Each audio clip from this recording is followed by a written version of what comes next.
Hello everyone, আসসালামু আলাইকুম। আমি এসেছি কিছু কথা শেয়ার করতে। আমি এই যে লাস্ট ২-৩ দিন যাবৎ যে কিছু অভিজ্ঞতা অর্জন করেছি হসপিটালের বিষয়ে বাংলাদেশে।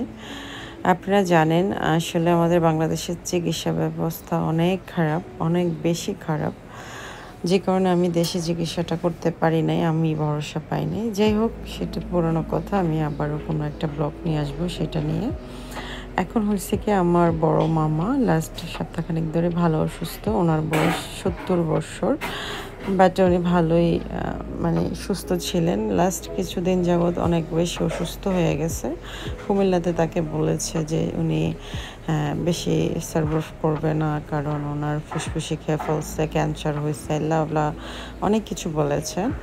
তো ইমার্জেন্সি সব গার্ডিয়ানসরা মিলে তাড়াতাড়ি করে ঢাকা এনেছে। আর কোথায় ভর্তি করাবে তো ল্যাবেটে ডিসিশন নিয়েছে ওনার ছেলে, আমার বড় মামা, ছোট মামারা মিলে সবাই মিলে ডিসিশন নিয়েছে ঠিক আছে ল্যাবেটে ভর্তি করাবো।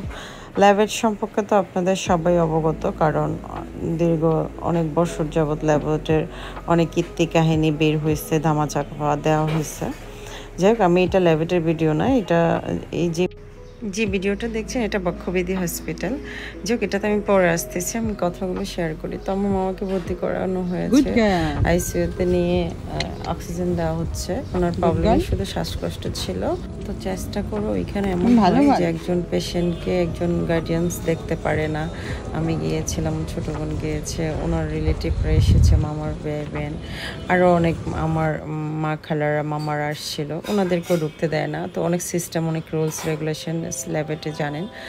আর এরা এত চিটার, এত বাটপার, এত স্টুপিড, এত কষায়, এদের জন্য আমাদের বাংলাদেশে আসলে এখন চিকিৎসার উন্নতি এত খারাপ। যাই হোক সরকারি হসপিটালে অনেক ভালোভাবে রেফার করে, অনেক ভালোভাবে সব কিছু ম্যানেজ করে আমরা মামাকে আইসিইউতে নিই। এ হলো ল্যাবেটের আইসিইউ থেকে এখানকার আইসিইউ অনেক বেশি ফার্স্ট ক্লাস, অনেক ভালো ভালো জিনিস এখানে আছে আমি যা দেখলাম। তো আমাদের দেশে সরকারি হসপিটালগুলোতে আমি জানি না, আমি ফার্স্ট গিয়েছি সরকারি আইসিইউতে, আর দেখলাম যে অনেক বক্ষবিধি হসপিটালে আসলে আইসিইউ অনেক বেশি ভালো। আমার জীবনের ফার্স্ট অভিজ্ঞতা, আমি ফার্স্ট গিয়ে অনেক কিছু রুলস রেগুলেশন মেনে তারপর অনেক অনেক অনেক সময় লেগেছে, মানে আমি এক্সপ্লেন করতে পারবো না। আমি সেই বিকাল 5টায় গিয়েছি, রাত্রে 2টায় এসেছি। মামাকে ভর্তি করানোর জন্য সর্বোচ্চ চেষ্টা করে সব কিছু ম্যানেজ করে আলহামদুলিল্লাহ আমি পেরেছি। আমার উপর দায়িত্ব দিয়েছে, আমি পেরেছি আলহামদুলিল্লাহ। সবাই দোয়া ছিল, আমি অসুস্থ মানুষ এতটুকু করতে পেরেছি আমার মামার জন্য আলহামদুলিল্লাহ। আমার নিজের অনেক ভালো লেগেছে।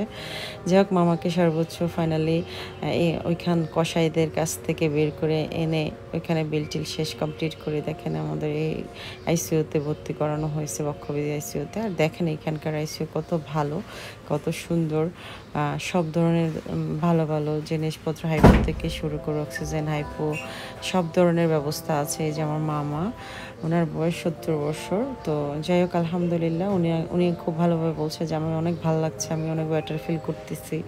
বিস্তারিত যখন বলছে ভালো লাগছে। আর আমি যখন রাস্তায় বসেছিলাম, এই যে হাতের ভিডিও করছিলাম, বাইক চালাচ্ছিলাম, কি করব আসলে ওই সময় কাটতেছিল না। ওনাদের জন্য অপেক্ষা করতে করতে আমি সন্ধ্যার সময় একবার বসেছিলাম। ওনারা আসছে রাতে 11:30টায় এই হসপিটালে, বক্ষবিধি হসপিটালে। ওইখান থেকে রিলিজ করে আনতে অনেক সময় লেগে গেছে। দেন আমি একটু এদের সরকারি হসপিটালের যে গলিগুলো এগুলোতে ঘুরেছি, বাইক চালাইছি। দেন ওইখানে আমার একটা ফ্রেন্ড ছিল, ওই ফ্রেন্ডকে ফোন দিলাম, ও আসছে। তারপর দেন বাইক চালালাম, একটু ঘোরাঘুরি পাচ্ছিলাম না, মেয়ে মানুষ। তারপর আমার ওই ফ্রেন্ড আসার পরে আমি এখানে গিয়ে খাওয়া দাওয়া করলাম, একটু নারকেল পানি চাটা খেয়ে দেন আবার হসপিটালে গিয়ে ওদের যে রুলসগুলো, পেপারসগুলো সব রেডি করলাম।